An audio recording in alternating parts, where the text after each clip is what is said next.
Hello दोस्तों, आदाब, नमस्कार, वणक्कम, सत श्री अकाल। तो दोस्तों, आप मेरे साथ में देख सकते हैं हमारे यहाँ के तमाम दिग्गज, खास करके हमारे राकेश भाई, अंशुमन भाई, अमर भाई और के पंडित जी है। इन्होंने जो हमारे यहाँ के अंडमान में जो है अस्थि विसर्जन घाट, जो एक सनातनी का बहुत दिन से मतलब इनका रिक्वायरमेंट था कि एक अच्छे से होना चाहिए, क्योंकि यहाँ पे जितने भी हमारे सनातनी का, हमारे हिंदू भाइयों का, बहनों का जिसका डेथ होता है, उन्हें यहाँ पे जब विसर्जन किया जाता है तो उन्हें या तो समुद्र में यहाँ में किया जाता है या फिर होता था।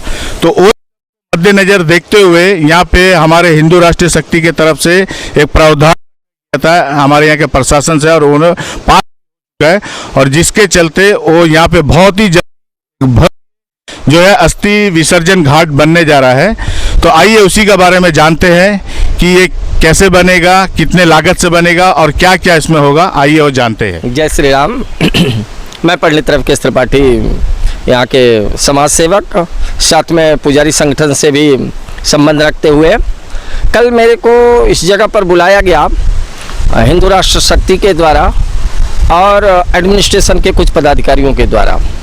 मेरे से कुछ जानकारी ली गई कि यहाँ पे जो जगह बनाया जा रहा है समुद्र के किनारे कार्बन स्कोप में एक मूर्ति लगाने का, जिसमें शिव प्रतिमा, तो शिव प्रतिमा का आकार जो है नियर अबाउट, वो लोग हमसे बताया कि 25 फीट की मूर्ति होगी, जिसमें ऊपर से गंगा की धार निकलती हुई दर्शाया जाएगा, दिखाया जाएगा।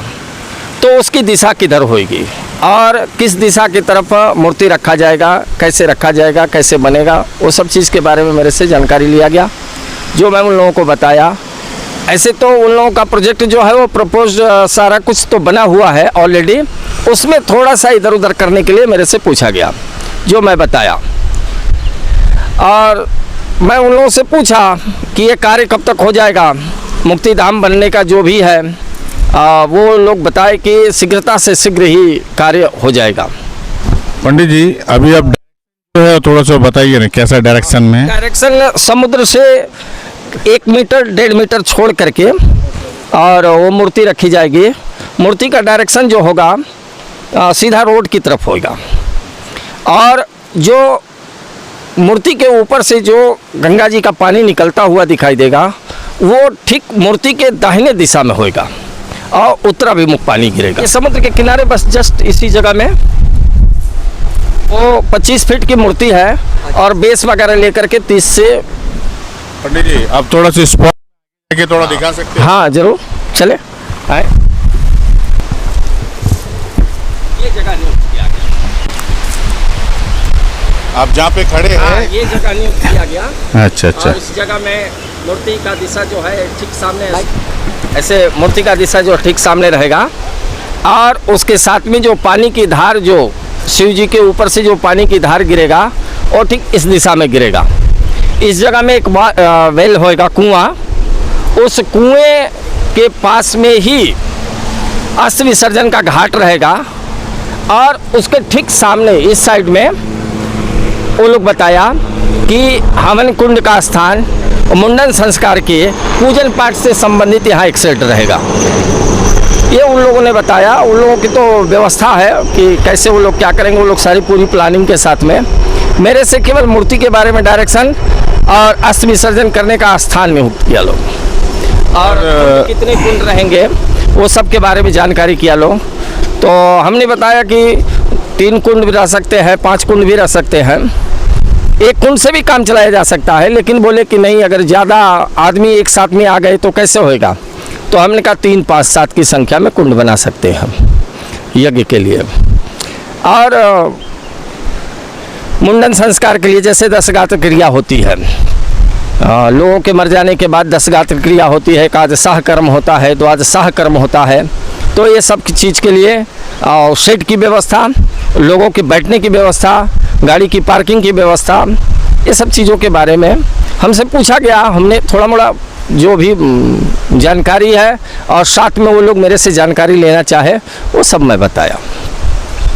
ओके, धन्यवाद पंडित जी। कल जैसा हमें एडमिनिस्ट्रेशन के द्वारा सूचना प्राप्त हुई कि आप आइए और हमें जो है पंडित जी के द्वारा मूर्ति की स्थापना किस दिशा की ओर होगी वो आके हमें बताए। तो कल हम यहाँ आए थे और हमारे पंडित जी रविकेश पंडित जी उनको बताए यहाँ पे क्या हमारा शिव जी की प्रतिमा आएगी जो कि 25 फीट की ऊंचाई की होगी। फाउंडेशन पहले लगेगी, उसके बाद प्रतिमा फिट होगी और शिव जी की प्रतिमा का जो फेस है वो आपकी ये हॉर्नबिल नेस्ट की ओर जो एंट्रेंस गेट है ये उस तरफ इनकी जो फेस रहेगी। क्योंकि हमारा जो पोर्ट ब्लेयर का अंडमान निकोबार का जो सिचुएशन है ये साल में 2 दफ़ा इसका डायरेक्शन चेंज होती है जो सनराइज़ की। कहने का अर्थ है फर्स्ट 6 महीना में 20 डिग्री चेंज होती है, नेक्स्ट 6 मंथ में 20 डिग्री, टोटल 40 डिग्री।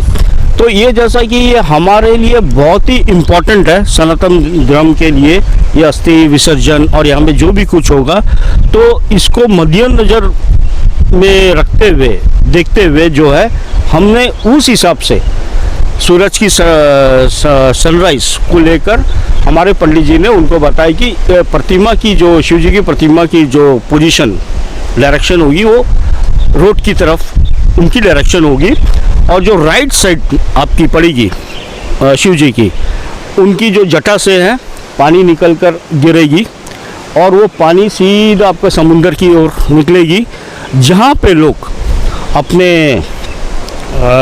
संबंधियों के लिए जो अस्थि विसर्जन करने आएंगे वो वहाँ पे नहाएंगे भी और शिव जी की जो जटा से जो पानी निकल के जा रही है उसमें उस लोग नहा के स्नान करके वापस इधर पे आके जो भी अंतिम संस्कार की क्रिया पूजा पाठ वगैरह होगी वो सब करेंगे। इसके अलावा जिसको यज्ञ करना है वो भी वैसे ही जाएंगे और वही सिस्टम रहेगी।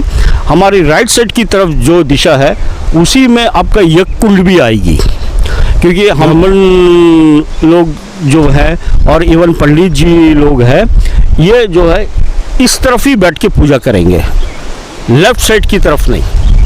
तो इस तरफ से होगी और जो भी आपका रूम्स वगैरह व toilet changing room rest room सब यहीं पे आएगी, पार्किंग आएगी और 3 दुकानें आएगी अंदर में जिसमें पूजा की सामग्री उपलब्ध रहेगी एनी टाइम्स और पार्किंग की सुविधा है।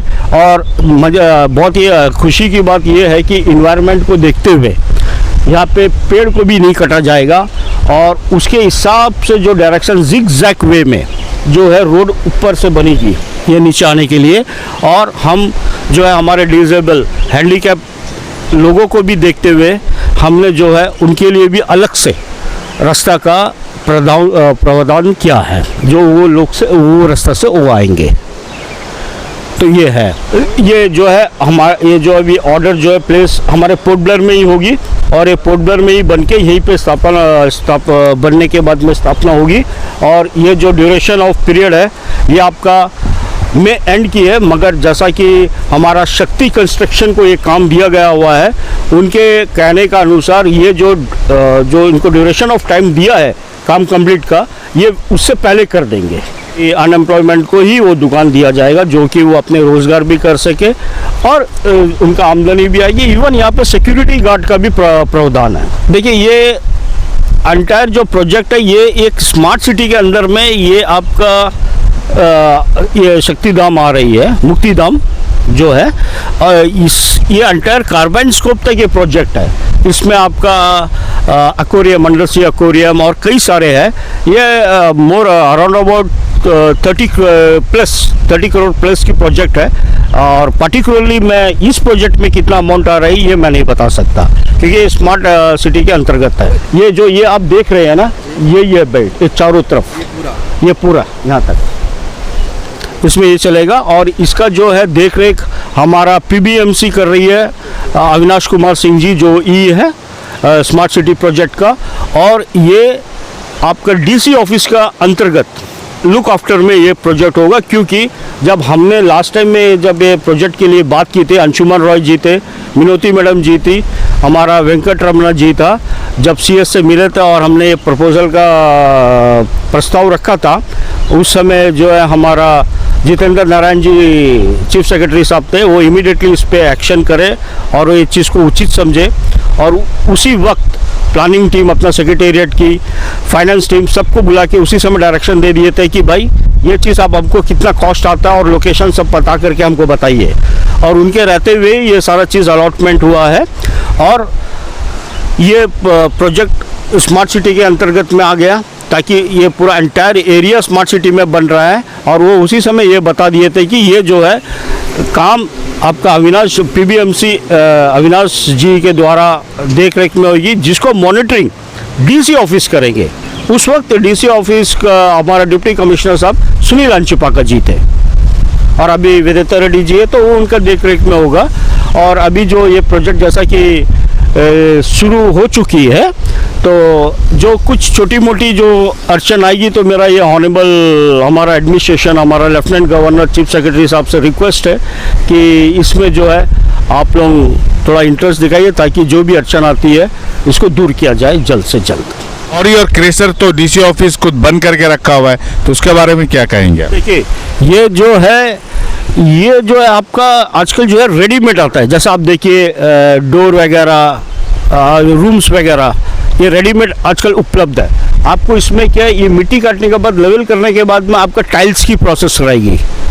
टाइल्स की प्रोसेस होने के बाद में जो है उसके बाद आपका रूम्स कमरा वगैरह आएगी, जो कि आपका रेडीमेड स्ट्रक्चर है, उसको लेकर के आपको फिक्स करना है, फिटिंग करनी है। नहीं, फिटिंग तो होगा सर, लेकिन पहले तो आपको नीचे ग्राउंड में बेसमेंट तो आपको बनाना पड़ेगा, और जिसके लिए उसके लिए मटेरियल कहाँ से उपलब्ध कराएंगे आप लोग? देखिए, ये जैसा स्मार्ट, मैंने आपको जैसा कहा कि ये प्रोजेक्ट हमारे एक्स-सीएस रहते वक्त पास हो चुकी थी, तो ये प्रोजेक्ट तब से चला आ रहा है, और ये प्रोजेक्ट के बारे में हमारा एडमिनिस्ट्रेशन ने जो भी स्टेप सोची होगी, वो सोच के रखी होगी कि इसको कैसे कंप्लीट किया जाए, तो ये उनके ऊपर में है। हमारा कॉन्ट्रैक्टर जो है हमारा, हमने कहा जैसा शक्ति कंस्ट्रक्शन, ये इनको जैसा ये कंस्ट्रक्ट की काम मिला है, ये लोग कर रहे हैं। सर बहुत बहुत धन्यवाद।